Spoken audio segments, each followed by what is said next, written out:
പ്രജ്വൽ രേവണ്ണയ്ക്കെതിരായ ലൈംഗിക അതിക്രമ കേസിൽ ചോദ്യം ചെയ്യലിന് ഹാജരാകാൻ പ്രജ്വലിന്റെ അമ്മ ഭവാനി രേവണ്ണയ്ക്ക് നോട്ടീസ്. ഇരയെ തട്ടിക്കൊണ്ടുപോയി ഭീഷണിപ്പെടുത്തിയെന്ന കേസിൽ നാളെ ഹാജരാകാനാണ് നിർദ്ദേശം. അതേസമയം പ്രജ്വൽ രേവണ്ണ ലൈംഗികാതിക്രമ ദൃശ്യങ്ങൾ പകർത്തിയ ഫോൺ കണ്ടെത്താൻ സാധിച്ചിട്ടില്ല.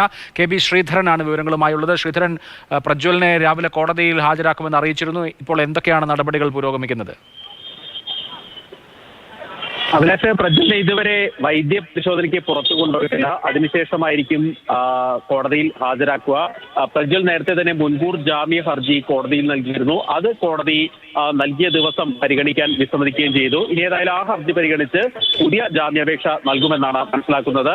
SIT പ്രജ്വലിനെ കസ്റ്റഡിയിൽ വേണമെന്ന് 10 ദിവസമെങ്കിലും കസ്റ്റഡിയിൽ കിട്ടണമെന്നുള്ള ഒരു ആവശ്യമാണ് കോടതിയിൽ ഉന്നയിക്കുക എന്ന് അറിയിച്ചിട്ടുണ്ട്. ഏറ്റവും ശ്രദ്ധേയമായ കാര്യം, ഇപ്പോൾ ഇരയെ ഭീഷണിപ്പെടുത്തുകയും അതുപോലെ തന്നെ തട്ടിക്കൊണ്ടുപോയി എന്ന കേസിൽ, അതായത് HD രേവണ്ണയ്ക്കെതിരെ രജിസ്റ്റർ ചെയ്ത ആ സമാന കേസിൽ ഭവാനി രേവണ്ണയ്ക്ക് ഇപ്പോൾ ഹാജരാകാൻ വേണ്ടി, ചോദ്യം ചെയ്യലിന് ഹാജരാകാൻ വേണ്ടി SIT നോട്ടീസ് നൽകിയിട്ടുണ്ട്. അതായത് ഭവാനി രേവണ്ണ ഈ ഇരകളെ ഭീഷണിപ്പെടുത്തി എന്നുള്ള ഒരു ആരോപണം അല്ലെങ്കിൽ ആക്ഷേപം നേരത്തെ തന്നെ ഉയർന്നിരുന്നു.